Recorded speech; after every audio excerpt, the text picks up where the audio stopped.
Sir నమస్కారం sir.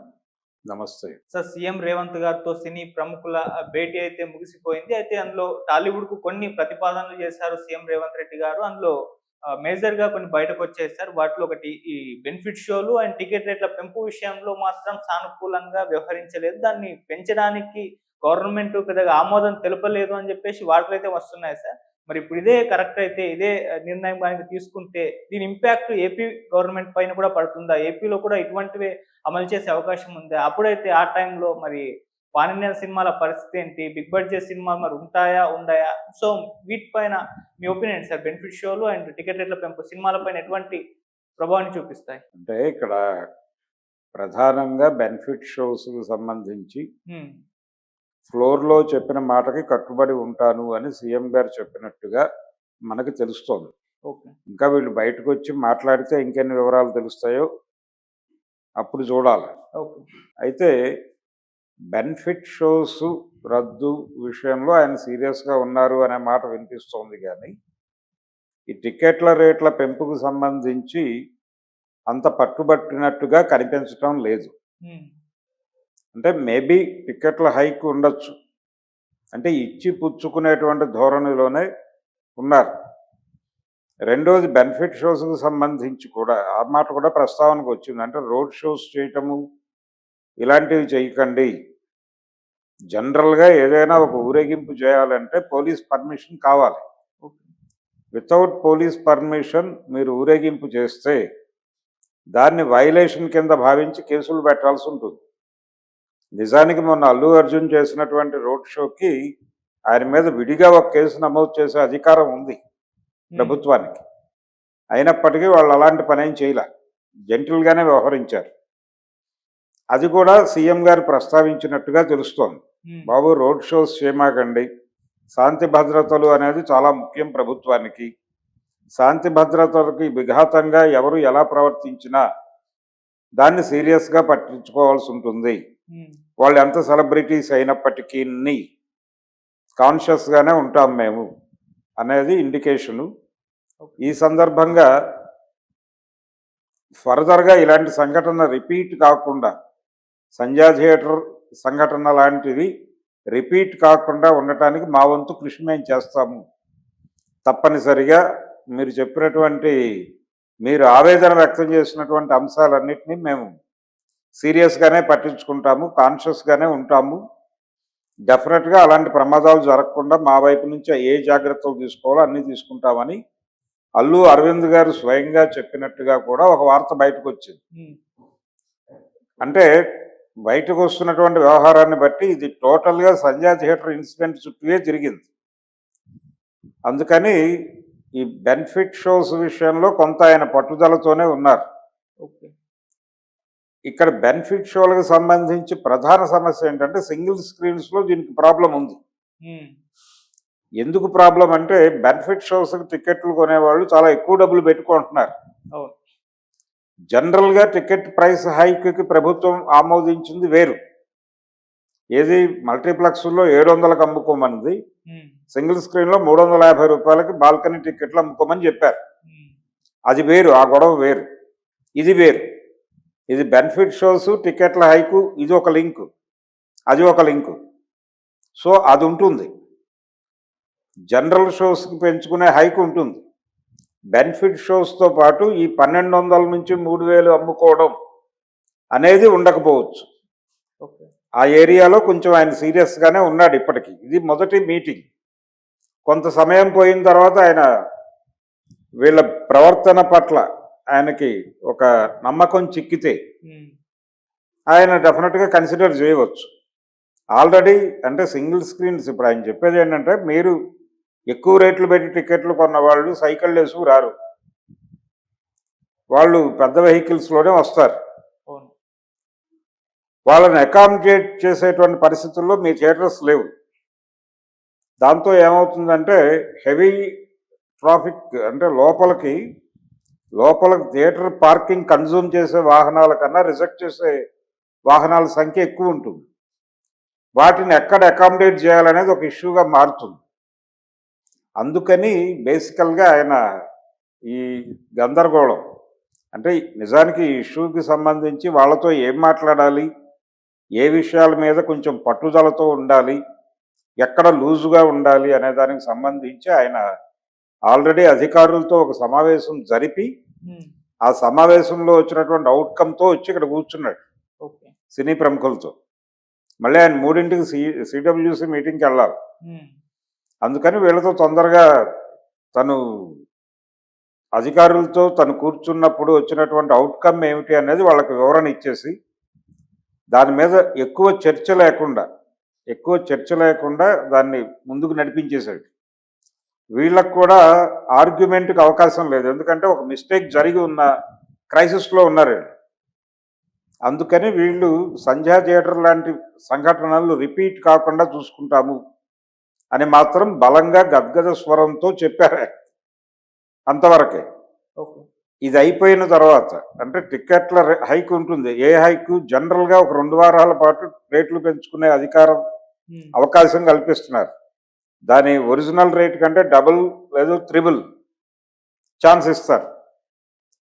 Benefit shows అనే మాట వినిపించింది. బెనిఫిట్ షోస్ పర్మిషన్ ఇవ్వను అంటున్నాడు ఆయన. ఉమ్, బెనిఫిట్ షోస్ అంటే ప్రీమియర్స్. ఓకే. ఈ ప్రీమియర్స్కి అవకాశం ఉండకపోవచ్చు. కొంచెం సంక్రాంతి సినిమాలకి ఆ ఏరియాలో ఇబ్బంది కలగచ్చు. ఓకే. అది ప్రైస్ హైక్ చేయటం ద్వారా, జనరల్ షోస్ పెంచటం ద్వారా, అంటే మల్టీప్లెక్స్లో ఎక్కువ స్క్రీన్స్లో ఎక్కువ షోస్ వేయటం ద్వారా ఈ నష్టాన్ని భర్తీ చేసుకోవడానికి ఒక ప్రయత్నం చేస్తారు. అంతవరకే. ఉమ్, పుష్పలాగా 9:30కి 10:30కి 9:30 షో వేశారు, 1 గంట షో వేశారు, తర్వాత 6 షో వేశారు. 3 ఆటలకి ప్రత్యేకమైనటువంటి రేట్లు తీసుకున్నారు. ఓకే. ఆ 3 ఆటలకి ప్రత్యేక ధరలు మాత్రమే ఉండవు. మిగిలిందంతా యథాతథమే. మిగిలిన దాంతో ప్రాబ్లం లేదు. ఆ 3 షోస్కి సంబంధించి అడ్జస్ట్మెంటు మీరు ఎలా చేసుకుంటారో అలా చేసుకోండి. కానీ ఆ ఏరియాలో పట్టుదలగా ఉండకపోతే ప్రభుత్వం సరెండర్ అయింది అనుకునే ప్రమాదం ఉంటుంది. ఉమ్, ఈ సెటిల్మెంట్ వెనకాల చాలా డబ్బులు దొరిలాయని కూడా అంటారు. ఆల్రెడీ ఒక గొడవ ఉంది మార్కెట్లో. ఆ గొడవ ఏంటంటే ఈ ప్రీమియర్స్లో వచ్చినటువంటి డబ్బులు, ప్రీమియర్స్ ప్రైస్ హైక్ ద్వారా కలెక్ట్ చేసినటువంటి డబ్బుల్లో కొంతమంది కాంగ్రెస్ పార్టీకి చెందిన రాజకీయ నాయకులు వాటా అడిగారని, ఆ వాటా ముట్టకపోవడంతోనే ఈ విషయంలో సీరియస్గా వ్యవహరిస్తున్నారని కూడా ఒక ప్రచారం జరుగుతోంది బయట. ఓకే. అందులో ఫ్యాక్ట్ ఉందని నేను అనుకోవడం లేదు, కానీ ప్రచారం అయితే జరుగుతోంది. కాబట్టి ఇప్పుడు ప్రభుత్వం గనక మీరు బెనిఫిట్ షోలు వేసుకోండి, ఏదైనా వేసుకోండి, టికెట్ల రేట్లు పెంచుకోండి, ఏం చేసుకున్నా పర్లేదు అంటే ఈ విషయంలో సీరియస్గా ప్రభుత్వం ఉందా లేదా అనే విషయంలో ప్రపంచానికి అనేక సందేహాలు వస్తాయి. ఉమ్, అందుకని కాన్షియస్గా ఉన్నాడు ఆయన. ఓకే. అందుకని కాన్షియస్గా ఉండి, బాబు లా అండ్ ఆర్డర్ అనేది చాలా ముఖ్యం మాకు, ఎవరైనా సరే పద్ధతి ప్రకారం వెళ్ళండి, వితౌట్ పర్మిషన్ రోడ్ షోస్ చేయకండి, తర్వాత థియేటర్లోకి వెళ్ళదలుచుకున్న వాళ్ళు మీ ఐడెంటిటీ రివీల్ చేయకుండా లోపలికి వెళ్ళండి, జనం మధ్యలో కూర్చొని సినిమా చూడండి, థియేటర్ ప్యాక్ అయిపోయిన తర్వాత ఎటువంటి అన్వాంటెడ్ క్రౌడు లేదని భరోసా చెక్కినప్పుడు మాత్రమే మీరు లేచి నిలబడి ఆడియన్స్తో మాట్లాడండి. ఈ లోపు లేచి నిలబడితే ప్రమాదాలు సంభవిస్తే కఠిన చర్యలు ఉంటాయి అనేది కూడా ఒక కాషన్ ఇచ్చేసాడు ఆయన. ఓకే. అయిపోయింది. ఉమ్, కాబట్టి ఇది చెప్పదలుచుకున్నాడు ఆయన. ప్రైస్ హైక్ ఉంటుంది. ఉమ్, ప్రైస్ హైక్ 1200 నుంచి 3000కి పెంచుకునే ఆ 3 ఆటలు ఉండవు. ఓకే. ఆ 3 ఆటలు రద్దు చేసి జనరల్గా మీకు ఇప్పుడు పెంచుకున్నటువంటి ధరలు, ఇప్పుడు 700 రూపాయలు మల్టీప్లెక్స్లు సింగిల్ స్క్రీన్లో 350కి అమ్మారు. ఉమ్, రేపు గేమ్ చేంజర్కి ఉమ్, మొదటి 2 రోజులు మల్టీప్లెక్స్లో 800, సింగిల్ స్క్రీన్లో 500 చేసి అమ్ముతామంటే జనం చూడటానికి వస్తే అమ్ముకోండి అంటాడు ఆయన. అది అప్పటి పర్మిషన్, అప్పటి లెటర్ పెట్టి దాని మీద ఓకే ఆర్డర్ తెచ్చుకుంటాడు ఆయన, దిల్ రాజు గారు. ఓకే. కానీ జనం ప్రిపేర్ అవ్వాలి కదా. జనం 3000 పెట్టి కూడా ప్రిపేర్ అయ్యారు మొన్న. ఉమ్, జనాల్ని మీరు అలా ప్రిపేర్ చేస్తే ఈ నష్టాన్ని అక్కడ భర్తీ చేసుకోవాలి. దానికైతే ఒక విండో ఓపెన్ చేశారు. ఆ విండో ఓపెన్ చేశారు. దాన్ని ఎలా వినియోగించుకుంటారనేది వాళ్ళ ఇష్టం. ఓకే.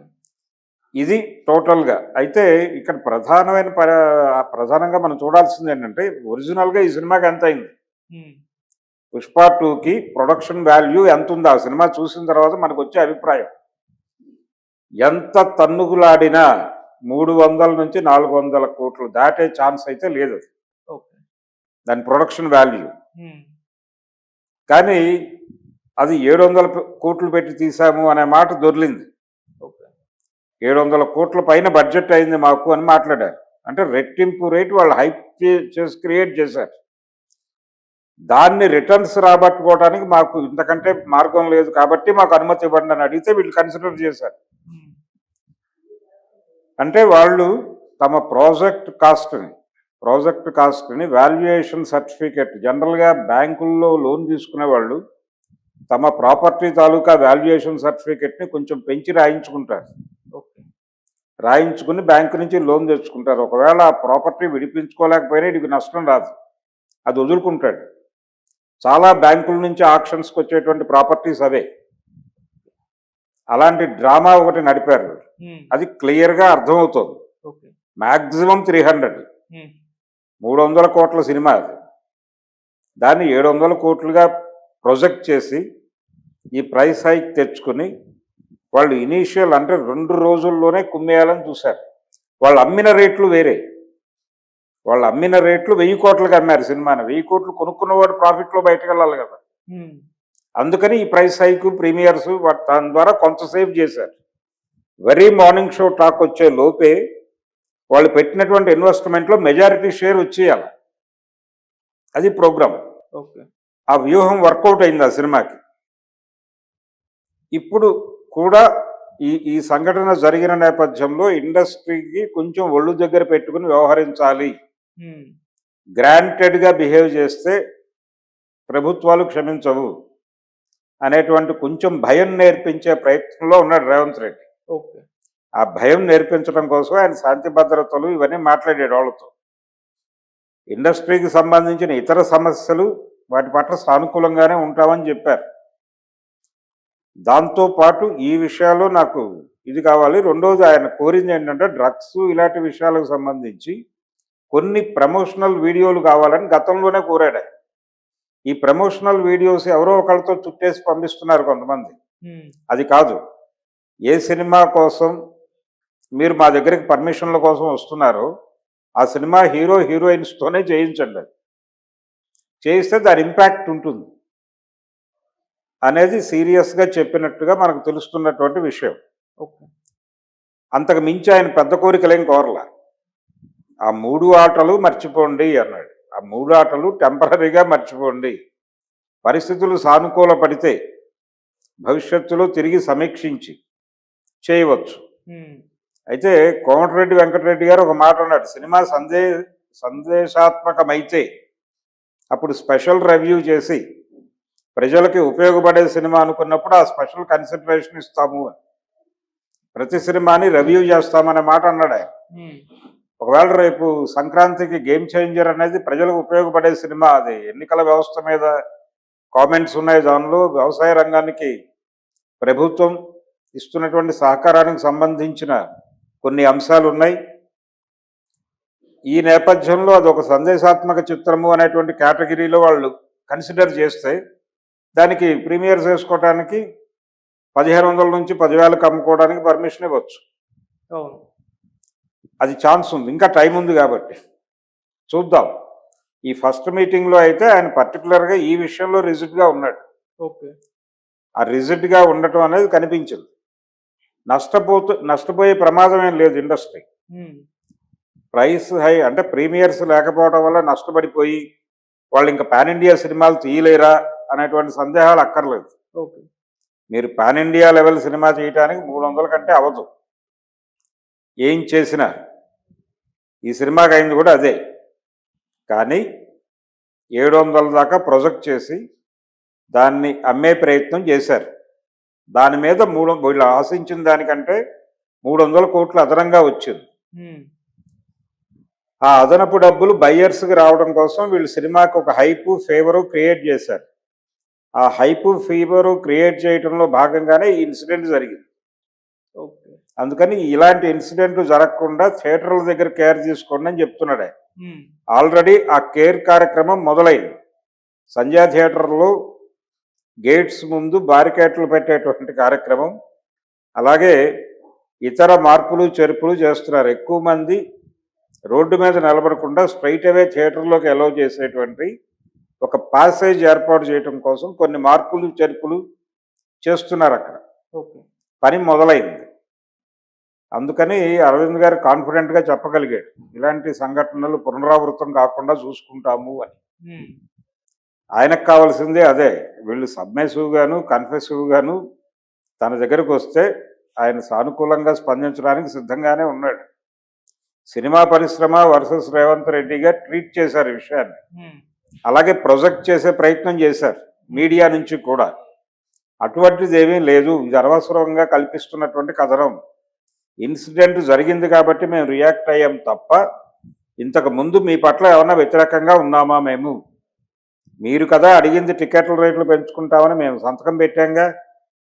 2 రోజులు డిలే అయి ఉండొచ్చు. వీళ్ళు అప్లికేషన్ పెట్టాక 2 days కన్ఫర్మ్ కాలా. ఏది ఈ ప్రీమియర్స్కి సంబంధించి కన్ఫర్మేషన్ రాకుండానే టికెట్లు అమ్మారు. కన్ఫర్మేషన్ వచ్చాక 1200కి అమ్మారు, కన్ఫర్మేషన్ రాకముందు 3000కి అమ్మారు. ఉమ్, ఇది కండిషన్. ఓకే. అంటే వస్తుందనే కాన్ఫిడెన్స్తో ఉన్నారు. ఆయన హామీ ఇచ్చి 2 days టైం అడిగారు. వాళ్ళ అధికారులతో మాట్లాడుకుని నెమ్మదిగా సాల్వ్ చేశారు దాన్ని. అంత కన్సిడరేషన్ ఇచ్చినప్పుడు మీరు చేసిన పని ఏంటి అనేది ప్రశ్న. ఉమ్, మీరు ప్రాపర్గా వ్యవహరించక మీరు తలకాయ నొప్పి తెచ్చుకొచ్చి మాకు మళ్ళీ మీరే విమర్శలు చేసేస్తే అలా. సో మేము కొన్ని రూల్స్ అండ్ రెగ్యులేషన్స్ పెట్టుకోదలుచుకున్నాం మీతో వ్యవహరించేటప్పుడు. ఓకే. అకార్డింగ్ టు ఆ rules and regulations me behaviour ఉంటే మేమే అభ్యంతరం చెప్పం. అవి మీరితే మాత్రం కన్సిడర్ చేయం, సీరియస్గా ఉంటుంది వ్యవహారం ఉమ్, అనేది చెప్పాడు. ఓకే. దాని పట్ల వీళ్ళు కూడా సుముఖంగా వ్యవహరించక తప్పని పరిస్థితి. అందరూ హంబుల్గానే ఉన్నారు, ఒబీడియంట్గానే మీరు ఎలా చెప్తే అలా అనే పద్ధతిలోనే వ్యవహరించారు. ఉమ్, ఈ టిక్కెట్ల రేట్లు పెంపు అనేది ఉండదు కాబట్టి నష్టపోతుంది, పాన్ ఇండియా సినిమాలు ఉండవు తెలుగు నుంచి, ఇంకా లోకల్ మార్కెట్ సినిమాలే అని అనుకోనక్కర్లేదు. ఆల్రెడీ థియేటర్లలో ప్రైస్ పెంచుకోవడానికి పర్మిషన్ ఇస్తారు. కేవలం 1200 నుంచి 3000కి టిక్కెట్లు పెంచుకునే అధికారం మాత్రమే కోల్పోతారు, అది కూడా 3 ఆటలకి మాత్రమే. ఓకే. 3 ఆటల తర్వాత ఎలాగూ పనిచేయదు ఆర్డర్. ఉమ్, 4వ ఆట నుంచి వారు చెప్పిన ఈ 700 350కి అమ్ముకోవాలి. ఉమ్, ఆ 700 350కి ఈయన అడ్డం కాలు పెట్టలా. ఓకే. మీరు 100 రూపాయలకే టికెట్లు అమ్మాలని అనలా. ఆ తర్వాత మీరు ప్రీమియర్స్ ప్రైస్ హైక్ ఈ 2 తప్ప మిగిలింది ఏదైనా ఓకే అన్నాడు. సో ఇబ్బంది ఏం లేదు. ఓకే. సింగిల్ స్క్రీన్స్లో అవకాశం ఉండకపోవచ్చు కానీ మల్టీప్లెక్స్లో స్క్రీన్స్ పెంచుతారు. ఉమ్, స్క్రీన్స్ పెంచడం ద్వారా షోస్ పెంచుతారు. షోస్ పెంచి మినిమం అంటే ఇప్పుడున్నటువంటి ప్రైస్ కంటే ఒక 100 పెంచి మొదటి రోజు ఎంత రాబట్టగలమో అంత రాబట్టుకునే ప్రయత్నం బయ్యర్స్ నుంచి జరుగుతుంది. సో ఇండస్ట్రీ పట్ల సానుకూలంగానే వ్యవహరించాడు రేవంత్ రెడ్డి అనేదే అనుకోవాలి తప్ప ఆయన ఏదో ప్రీమియర్స్కి అనుమతించలేదు కాబట్టి ఏదో ప్రమాదం జరిగిపోతుందనే భయాలు పెట్టుకోవాల్సిన అవసరం అయితే లేదు. ఓకే. సరే, ఇప్పుడు ఇక్కడ బెనిఫిట్ షోలు అయితే లేవు, మరి ఏపీలో దీని ప్రభావం ఉంటుంది. అక్కడ పాజిటివ్ గా రెస్పాన్స్ అవుతారా, లేకుంటే ఏ విధంగా ఉండే ఛాన్స్ ఉంది? దీని ఇంపాక్ట్ అక్కడ ఏ విధంగా ఉంటుంది? డెఫినెట్గా అక్కడ కూడా కొన్ని నిబంధనలు పాటిస్తారు. ప్రమాదం అక్కడ జరగకపోయినప్పటికీ ఉమ్, వదిలిపెడితే జరిగే ఛాన్సెస్ ఉన్నాయి. అక్కడ కూడా సింగిల్ స్క్రీన్స్లో పడ్డాయి. ఓకే. సింగిల్ స్క్రీన్లో ఇలాంటి సమస్యలు అక్కడ ఉత్పన్నమయ్యాయి. ఎక్కడా పర్టికులర్గా విజయవాడ అప్సరా, తర్వాత రాజమండ్రిలో ఒక థియేటరు, వైజాగ్లో ఒక థియేటర్ దగ్గర ఈ కండిషన్ కనిపించింది. ఉమ్, అయితే అక్కడ తొక్కిసలాట కొంచెం పెరగటానికి హీరో గారు లేరు అక్కడ. ఉమ్, థియేటర్ వాళ్ళు అప్రమత్తం అయ్యి కొంతమందిని థియేటర్లోకి తోసేయటం వలన ప్రమాదాలు తప్పినాయి. నిజానికి ఇప్పటికీ అదే సందేహం. అమ్ముడైపోయిన టికెట్లు కొనుక్కున్న వాళ్ళు అక్కడ బయట చూపించి లోపలికి వస్తారు. ఉమ్, వాళ్ళు గేటు దాటిన తర్వాత ఫ్రీగా లోపలికి వెళ్ళి కూర్చోటమే కదా, వాళ్ళ కొరకు లోపల ఒక సీటు ఉన్నది. అవును. ఎవరైనా ఎందుకు తోసుకోవాలి అక్కడ? మీరు పద్ధతిగా వ్యవహరిస్తే అకార్డింగ్ టు సిస్టమ్ పెడితే ఎవరికి ఏ ప్రాబ్లం జరగకూడదు. అవును. కానీ ప్రమాదాలు జరుగుతున్నాయి, అది మీ కల్పితం. మీ చేత జరుగుతున్న ప్రమాదాలు అవి. మీరు సృష్టిస్తున్నటువంటి సమస్యలు అవి. దాన్ని మీరు నివారించుకోకపోతే ఎవడు నివారిస్తాడు? అందుకని ఇండస్ట్రీకి ఇది కొంచెం వార్నింగ్. దీన్ని ఏపీ గవర్నమెంట్ కూడా సీరియస్గానే పట్టించుకుంటుంది. ఓకే. పట్టించుకుని కొన్ని లిమిటేషన్స్లో మల్టీప్లెక్స్లో వేసుకోండి, సింగిల్ స్క్రీన్స్ జోలికి రాకండి అనే ఛాన్స్ ఉంది. ఓకే. సింగిల్ స్క్రీన్ వాళ్ళు కూడా ఆల్రెడీ ఒక సమావేశం పెట్టి చెప్పారు, ఈ బెనిఫిట్ షోస్ వలన మాకు అదనపు తలకాయ నొప్పి తప్ప ఆదాయం లేదు అని. వీళ్ళేమి మాకు పర్సంటేజ్ ఎవరు? వాళ్ళు 1200 టికెట్ అమ్ముకున్నా మాకు కట్టే రెంట్ 3000. 3000 నుంచి 10,000 వరకు ఉంటాయి థియేటర్ రెంట్లు. ఓకే. ఆ 10,000 పడేసి 10 టికెట్లలోనే 10,000 తెచ్చేసుకుంటున్నారు అక్కడ. మాకేమిటి ఉపయోగం? వాళ్ళు ఎంత కమ్ముకుంటే మాకు పెడుతోంది ఏమిటి, మట్టే కదా అని చెప్పి వాళ్ళు మొన్నే ప్రెస్ మీట్ పెట్టి మరీ చెప్పారు. పర్మిషన్లు ఇవ్వటం అనేది ప్రభుత్వం గొడవ. పర్సంటేజ్ డిసైడ్ చేస్తే మేము ఆలోచిస్తా ఉన్నారు. పర్సంటేజ్ కాకుండా మీరు రెంట్ పద్ధతిలో ఆడితే మాకు వచ్చేది ఏమీ లేదు అనేది వాళ్ళ గొడవ. అందుకని సింగిల్ స్క్రీన్స్ అవాయిడ్ చేసి